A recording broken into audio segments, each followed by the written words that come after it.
राष्ट्रीय खेल दिवस पर खिलाड़ियों को सम्मान देने की बात होती है, लेकिन चंद्रपुर में एक ऐसी घटना सामने आई है जिसने खेल जगत को शर्मसार कर दिया है।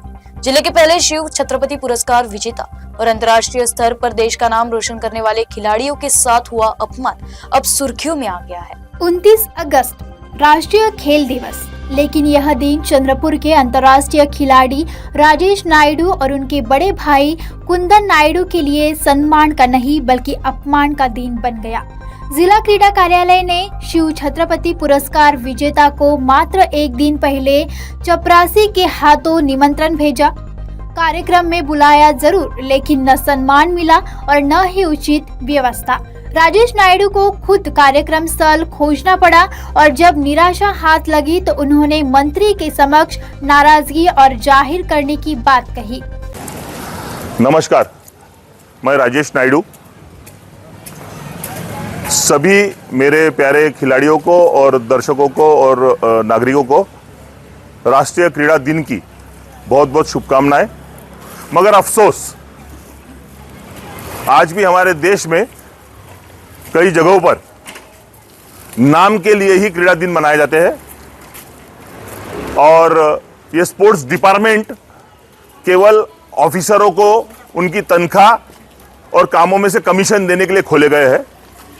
मेजर ध्यानचंद हॉकी के जादूगर, इनके क्रीड़ा दिन के उपलक्ष्य में आज मुझे चंद्रपुर जिला स्टेडियम में मुख्य अतिथि के रूप में बुलाया गया। उसके लिए मैं जिला क्रीड़ा अधिकारी का धन्यवाद अदा करता हूं।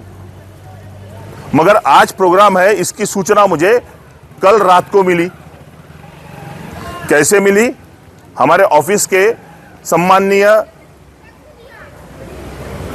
जो रामू भैया है, वो आज यहाँ पे एज ए बाबू काम करते हैं या क्लर्क काम या चपरासी करके कुछ काम करते हैं। उन्होंने मुझे फ़ोन करके बोला, सर आप घर पे नहीं हो, मैं पत्र रख रहा हूँ।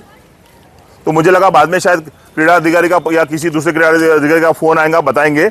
मगर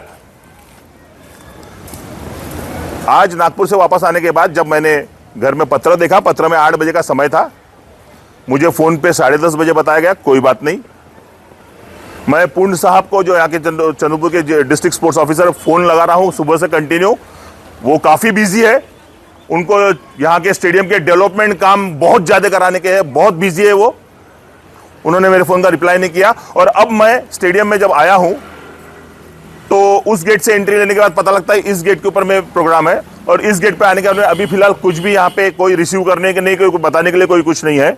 बोलने का सिंपल सा अर्थ है, अगर से मेरी ये आवाज़ हमारे माननीय क्रीड़ा मंत्री कोकाड़े सर तक अगर पहुँच रही है तो मैं उनको ये सूचित करना चाहूँगा कि सर, हमारे राज्य में शिव छत्रपति जिसके नाम से पूरा राज्य चलता है, वो पुरस्कार विजेता खिलाड़ियों के साथ में इतना सम्मान हो रहा है कि उन्हें एक चपरासी इनवाइट करता है। डीएसओ साहब को समय नहीं है, चपरासी कोई छोटी पोस्ट नहीं होती, बहुत अच्छा होता है काम, उनको डिग्रेड नहीं कर रहा हूँ। मगर हमारे डीएसओ साहब के पास में डेवलपमेंट काम कराने का इतना है, दीवारें बांधना है, ग्राउंड बनाना है, बिल्डिंग बनाना है, ये हमारे डीएसओ साहब का काम है। इसलिए उनके पास फुर्सत नहीं है। और छत्रपति अवार्डी यहाँ पे आता है, इंटरनेशनल प्लेयर यहाँ पे आता है, और बिना किसी को मिले अब मुझे यहाँ से जाने की मजबूरी हो गई है। इससे साबित होता है कि हमारे राज्य में सही में खिलाड़ियों की क्या इज्जत है, और जो भी चल रहा है दिखावा, ये केवल ये कार्यालय चलाने के लिए चल रहा है, और उसके पीछे के सारे काम हर किसी को विदित है। आप सब लोगों को राष्ट्रीय क्रीड़ा दिन की बहुत बहुत शुभकामनाएं। धन्यवाद। नायडू का आरोप है कि अधिकारी खेल की जिम्मेदारियों से दूर भ्रष्टाचार में व्यस्त है। यही वजह है कि वे अब जिला अधिकारी, जनप्रतिनिधि और मुख्यमंत्री से शिकायत करने की तैयारी कर रहे हैं।